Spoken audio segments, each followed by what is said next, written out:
jemaat Tuhan, selamat pagi. Kita bersyukur kepada Tuhan pagi hari ini untuk kasih karunia, kemurahan dan anugerahnya yang terus disediakan bagi kita. Kita bersyukur karena kita masih diberi kesempatan kehidupan, dan tentu sebuah kehidupan yang diberikan kepada Tuhan dengan sebuah maksud dan tujuan supaya hidup kita bermakna, berarti, berguna, dan tidaklah menjadi sia-sia. Karena itu kita ke depan akan belajar sebuah topik besar tentang hidup yang bermakna. Dan kita ingin belajar definisi sia-sia atau hidup yang sia-sia itu seperti apa. Kita melihat di dalam Lukas pasal 12 ayat 13 sampai 21, seorang dari orang banyak itu berkata kepada Yesus, "Guru, katakanlah kepada saudaraku supaya ia berbagi warisan dengan aku."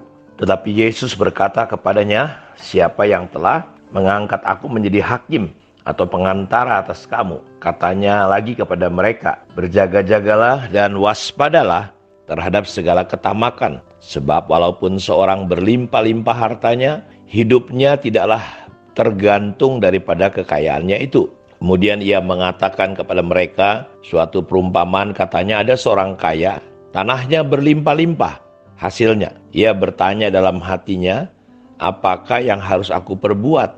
Sebab aku tidak mempunyai tempat di mana aku dapat menyimpan hasil tanahku." Lalu katanya, "Inilah yang akan aku perbuat. Aku akan merombak lumbung-lumbungku dan aku akan mendirikan yang lebih besar, dan aku akan menyimpan di dalamnya segala gandum dan barang-barangku. Sesudah itu aku akan berkata kepada jiwaku, 'Jiwaku, ada padamu banyak barang tertimbun untuk bertahun-tahun lamanya.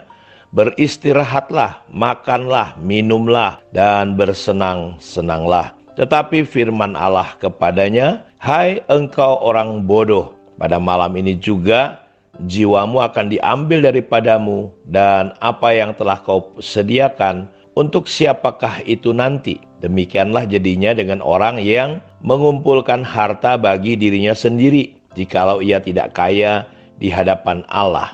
Tentu antara Tuhan, dunia, dan kita punya pandangan yang berbeda tentang yang namanya kesia-siaan. Karena itu saya ingin memulai hari ini dengan coba menerangkan definisi sia-sia menurut Alkitab itu apa. Karena terkadang pandangan dunia melihat orang Kristen itu bodoh.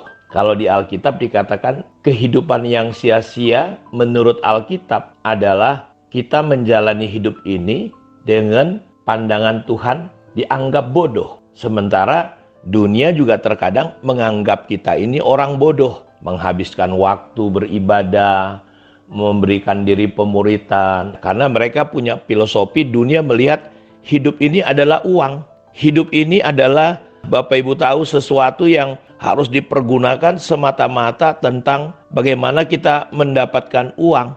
Karena itu betapa penting kita memahami dengan benar bahwa hidup yang sia-sia adalah kehidupan yang di luar Tuhan. Sia-sia itu kalau menurut definisi saya adalah hidup yang kosong, hidup yang tidak berdampak, hidup yang tidak berarti, hidup yang tidak menghasilkan apapun, sebuah kehidupan yang tidak bermakna, kehidupan yang hanya sekedar hidup, hidup yang asal-asalan atau sembarangan hidup, hidup yang merugikan orang lain dan tidak dapat dirasakan oleh siapapun. Artinya, hidup yang sia-sia itu sama sekali tidak mengandung bernilai kekekalan. Karena itu kalau kita lihat contoh yang firman Tuhan, kisah tentang orang yang kaya ini tidak disebutkan namanya. Ketika muncul sebuah pertanyaan kepada Yesus, "Guru, katakanlah kepada saudaraku." Jadi dia berharap melibatkan Tuhan. Nih saudaraku nih nggak adil nih, masalah uang, masalah warisan.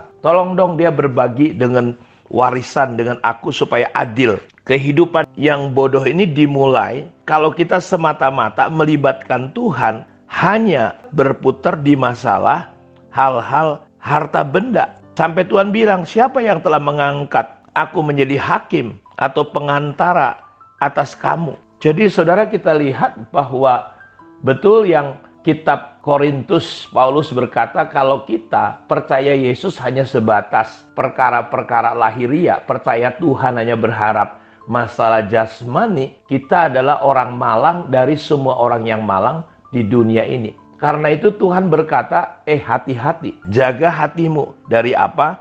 Dari ketamakan. Berjaga dan berwaspada terhadap segala ketamakan. Sebab walaupun seorang berlimpah-limpah hartanya, hidupnya tidak bergantung pada kekayaannya. Jadi kita lihat definisi sia-sia menurut Alkitab adalah orang hidupnya bergantung kepada kekayaan. Dan tanpa sadar didasari oleh hati yang tidak kelihatan, ada ketamakan, ada kecintaan. Orang yang mencintai dunia tidak mungkin di hatinya ada yang namanya mencintai Tuhan. Karena itu lewat renungan pada saat ini saya berharap hari-hari ke depan kita ingin belajar menyimak supaya hidup kita bukan sekedar hidup. Kita tidak menjalani hidup ini hanya semata-mata masalah hal-hal lahiriah. Hidup kita menjadi kosong karena kita tidak kaya. Kita tidak mengumpulkan kekayaan di sorga, tapi kita hanya mengumpulkan